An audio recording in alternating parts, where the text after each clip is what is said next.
tahun lamanya aku menanti saat kebangkitan jasadku. Kini keinginanku menjadi kenyataan. Rohku bangkit kembali.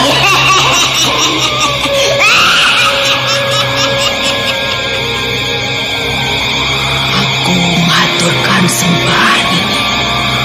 Tugasku sudah selesai. Kembalikanlah aku sebagai titisan Dewi Sumbi. Jangan takut, Nyi Endang Suri. Kau akan kembali sebagai wujud gadis cantik, titisan Dewi Sumbi.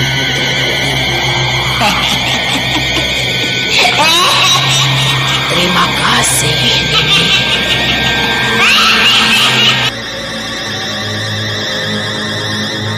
Misteri Nini Pelet kali ini mempersembahkan episode kedua dengan judul Bangkitnya Mayat Nini Pelet. Naskah disusun oleh Ari Hidayat, teknik dan montase Moko ACP dengan sutradara Dian Pertiwi.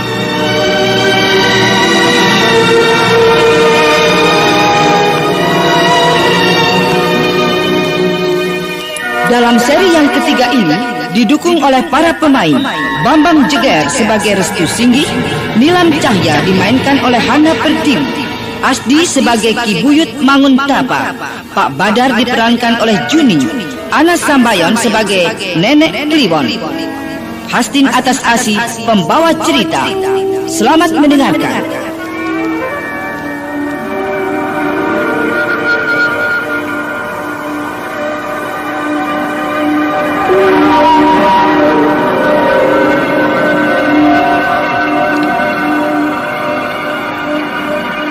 Pada bagian yang kedua telah dikisahkan bahwa Restu Singgih yang berada di dalam sebuah gua, dia menemukan sebuah ruangan di mana di tempat itu terdapat seorang kakek tua tengah terbaring di atas sebuah batu besar dalam keadaan tak bernyawa, dan sebuah kuburan tanpa batu nisan.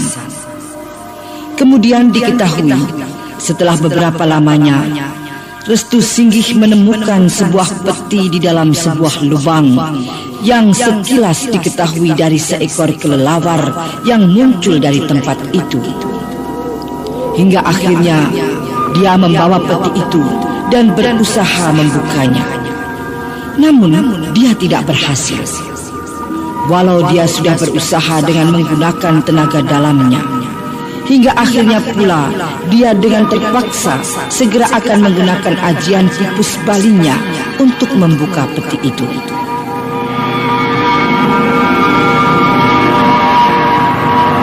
Nah, pendengar yang budiman, inilah Bangkitnya Mayat Nini Pelet bagian yang ketiga.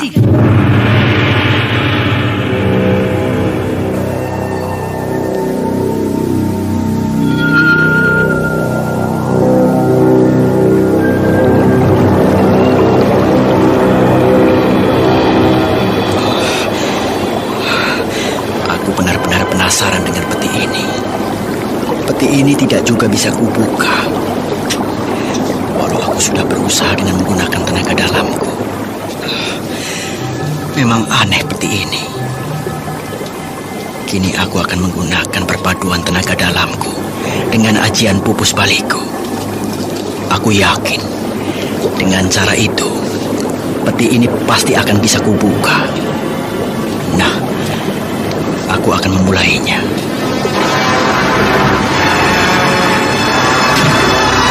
Restu Singgih lalu duduk bersila menghadapi peti itu. Nampaknya dia sudah siap menggunakan perpaduan tenaga dalamnya dengan ajian pupus balinya untuk membuka peti itu. Dan ketika dia segera akan memulai membuka peti itu, mendadak terdengar suara yang membuat Restu Singgih terperanjat.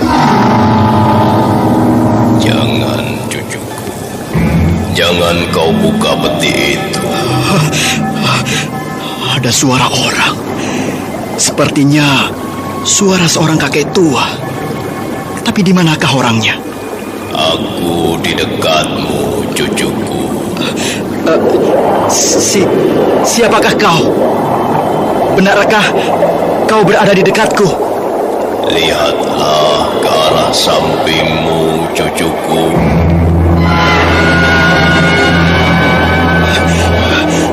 Di sampingku hanya ada kakek tua yang terbaring mati di batu besar itu. Kau di mana, kakek? Ya, akulah yang kau lihat tengah terbaring di batu besar itu, cucuku. Benarkah kakek? Tapi bukankah kakek sudah mati? Ya, jasadku sudah mati ratusan tahun yang lalu. Tapi sukmaku tengah bersemedi. Benarkah begitu? Lalu, siapa kakek sebenarnya? Kau bisa mengenalku dari tulisan yang ada di balik peti itu, cucuku. Tulisan? Oh, iya. Di balik peti ini terdapat tulisan berukir. Akan aku baca tulisan ini. Kelak seorang gadis dari keturunanku yang patut memiliki peti ini, Ki Buyut Manguntapa.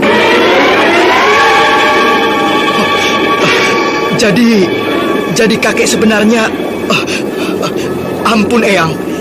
Salam pertemuan dari saya. Terimalah sembah sujud saya ini, Eyang. Jangan, cucuku. Tak sepatutnya kau bersujud di hadapanku. Eyang, tidak bolehkah saya menghaturkan sembah sujud saya kepada Eyang sebagai rasa hormat saya? Ya, kuhargai rasa hormatmu. Tapi bukan begitu caranya, cucuku. Eyang, pantas saya perlakukan seperti ini. Ya, kau memang patut menghormati sesama manusia. Tapi yang patut kau sembah hanyalah Tuhan yang kuasa. Eyang, tidak bolehkah saya menghormati cara demikian? Karena saya sangat mengagumi Eyang. Kehebatan Eyang yang sudah saya dengar dari guru saya. Cucuku, keberadaanku sebagai manusia sama denganmu. Meskipun harkat dan derajat kita saling berbeda, namun itu bukan jaminan nilai diriku lebih hebat, cucuku. Tidak ada manusia yang hebat. Cuma mereka yang mau berusaha yang patut kita hargai. Ampun, Eyang. Maafkan, saya terlalu menentang. Ya, aku hargai sikap bicaramu, cucuku. Aku suka sekali sikap itu. Maaf, Eyang. Saya semula memang sudah terlalu berani memasuki ruangan ini. Dan saya terlalu lancang akan membuka peti ini. Ampuni saya, Eyang. Iya, aku sudah memakluminya sejak kedatanganmu, cucuku. Ketahuilah, kedatanganmu ke tempat ini adalah atas keinginanku sendiri. Karena kebetulan aku telah menolongmu. Eyang telah menolong saya? Ya, ketahuilah bahwa sewaktu kau terjatuh dari atas jurang itu, aku sempat menarik tubuhmu yang melayang ke bawah jurang terjal masuk ke dalam gua ini. Jadi sebenarnya aku terjatuh ke jurang. Lalu bagaimana mungkin Eyang dapat menarik diriku yang melayang ke bawah, Eyang? Sedang saya tahu kalau gua ini tertutup dengan air terjun. Kekuatan sinarku yang menarikmu, cucuku. Dan kau pun harus tahu bahwa semula kau pun dalam keadaan pingsan akibat pengaruh lendir hijau atau ilmu ludah melata dari ular itu. Iya, benar, Eyang. Rupanya Eyang mengetahui semua kejadian itu. Eyang benar-benar hebat. Saya kagum dengan Eyang. Hanya sebatas kewajaran yang aku lakukan, cucuku. Semua itu kulakukan hanya untuk menolong dirimu. Kenapa Eyang sampai ingin menolong saya? Bukankah kita tidak memiliki hubungan apa-apa, Eyang? Sedang bertemu pun baru kali ini. Cucuku, melakukan kebajikan tidak dinilai dari rasa saling kenal saja. Siapapun manusianya yang butuh pertolongan, patut kita bantu. Dan aku menolongmu sesuai panggilan jiwaku sendiri. Karena kelak, kaulah orang yang aku butuhkan, cucuku. Benarkah begitu, Eyang? Ya, benar. Kini aku tinggal menunggu cucuku yang sedang dalam perjalanan. Siapakah dia, Eyang? Teman gadisku.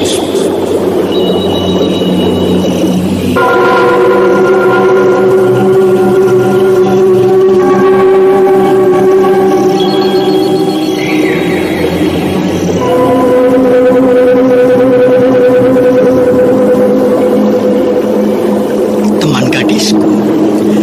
Apakah yang Eyang maksud itu adalah Nilam? Ya, benar. Dialah cucuku yang masih ada keturunan denganku. Dialah yang sejak lama aku tunggu kedatangannya di tempat ini. Karena dia akan kuwariskan kotak itu. Jadi tulisan yang dimaksud ini diperuntukkan bagi Nilam, Eyang? Iya. Pentingkah sekali isi peti ini, Eyang? Nanti kau pun akan tahu, cucuku.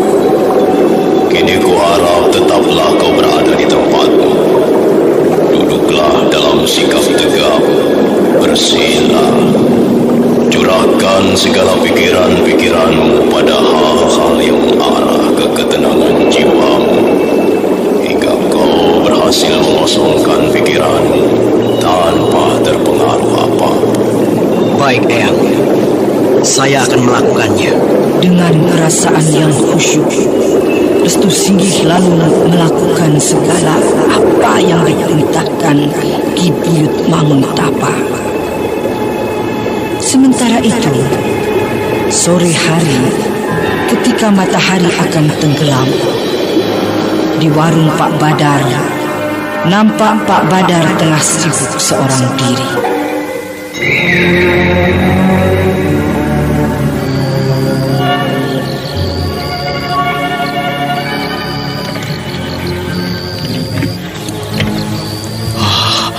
Sejak tidak adanya Widari, warungku ini kembali menjadi sepi sekali. Biasanya kalau sore hari begini, tengah banyaknya orang-orang di warung.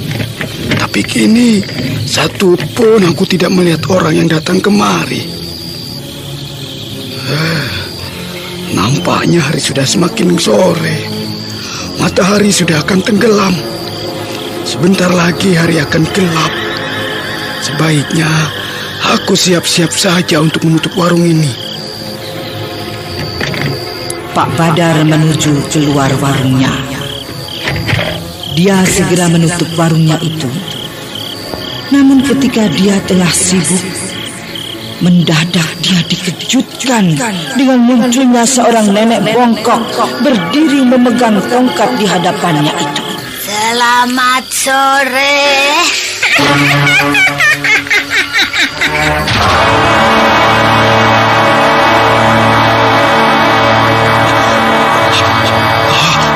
Seorang nenek bungkuk. Oh, menakutkan sekali nenek itu. Giginya nampak bercaling, runcing sekali. Rambutnya putih panjang dan diikat. Lehernya nampak melingkar sebuah kalung dengan gantungan tulang tengkorak manusia. Dan tongkat yang dipegangnya itu ujungnya berkepala ular. Aneh. Siapa nenek itu?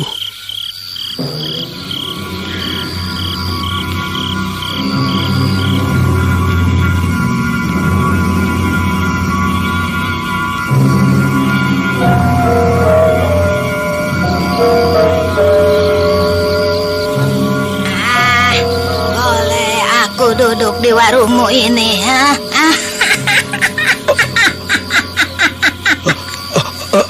Iya. Mari. Tapi maaf, jangan terlalu lama. Sebentar lagi warung ini akan saya tutup. Kenapa harus ditutup? Bukankah hari masih terang? Tapi sebentar lagi matahari akan tenggelam. Bukankah hari gelap pun tidak apa-apa? Memangnya kenapa? Tidak ada pembelinya, Nek. Bukankah aku juga pembeli? Aku berada di warungmu ini hingga malam hari nanti.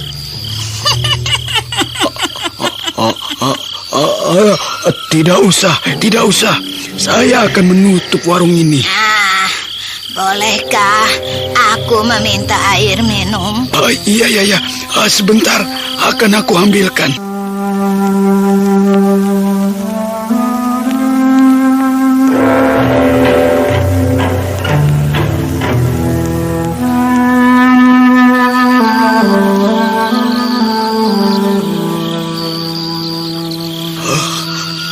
Nenek itu. Aku sepertinya baru melihat orang itu. Siapa ya dia? Ini airnya, Nek. Kenapa hanya segelas kau berikan aku? Bukankah di tempat yang besar itu penuh air? Nenek ingin meminum air yang ada di tempat besar itu. Iya, aku haus sekali, tahu? Nenek, jangan bergurau. Masa nenek akan minum sebanyak itu? Jika kau perbolehkan, aku akan meminumnya, tahu? Kalau nenek sungguh-sungguh, silakan saja. Iya, terima kasih. Aduh, aku memang sedang haus sekali.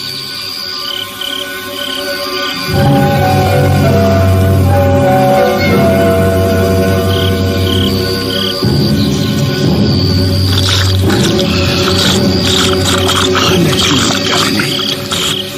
Air sebanyak itu diminumnya.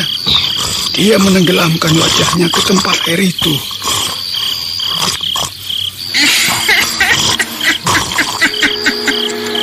Aduh, kini rasa hausku sudah hilang. Aku kembali segar sekarang. Ya ampun, air segentong penuh habis diminumnya. Aneh juga si nenek itu. Kenapa, Kau heran? Aku memang biasa minum sebanyak itu. Nenek ini siapa sebenarnya? Dan mau apa tujuannya? Namaku Nenek Kliwon. Nenek Kliwon? Aneh benar namanya, Nek. Iya, aku baru datang di desa ini. Tujuanku tidak pasti. Kini aku tengah dalam perjalanan. Kemana langkah kakiku saja. Rupanya nenek pendatang baru di desa ini. Pengembara barangkali ya, Nek? Iya, bisa juga. Oh iya, kabarnya desa ini tengah mengalami malapetaka. Di mana sudah banyak para gadis di desa ini mati menjadi korban keganasan makhluk siluman ular berkepala manusia. Apa betul itu? Iya, benar. Ya, tapi nenek tahu dari mana? Aku tahu sendiri. Permisi. Tunggu. Nenek mau pergi kemana? Aku akan menunggu saatnya malam. Aku ingin menangkap makhluk siluman itu. Berdakwah adalah kewajiban setiap muslim, tak terkecuali para tunanetra. Mari bergabung bersama kami, ITMI, Ikatan Tunanetra Muslim Indonesia Daerah Jember, untuk bersama-sama menuntaskan para tunanetra memperdalam agama Islam dan mencintai Al-Quran. Para tunanetra Muslim Indonesia mendirikan Ikatan Tunanetra Muslim Indonesia (ITMI) di Jember, berdiri sejak 13 November 2011. Informasi lebih lanjut, datang langsung di Sekretariat ITMI Jember, SLBA TPA Jember, Jalan Beranjangan nomor 1 Jember. Wujudkan masyarakat inklusif melalui Undang-Undang Disabilitas dan Strategi Multisektoral.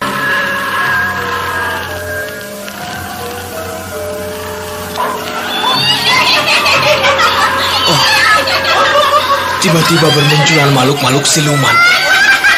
Bentuk mereka aneh-aneh, berwujud macam-macam binatang berkepala manusia. Mereka semua berjoget seperti menggodaku.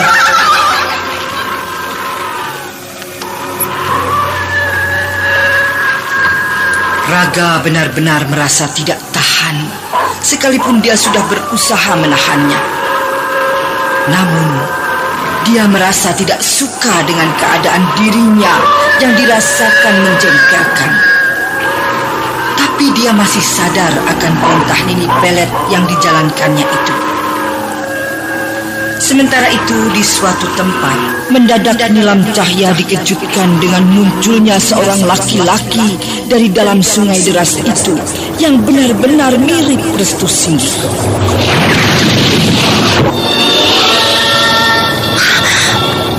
Restu muncul dari dalam sungai deras itu. Itu Restu. Dia berdiri di tengah-tengah sungai itu. Restu! Restu! Ini aku, Nilam! Nilam! Nilam! Kemarilah, Nilam. Mari. Datanglah kemari padaku, Nilam. Aku rindu. Mari.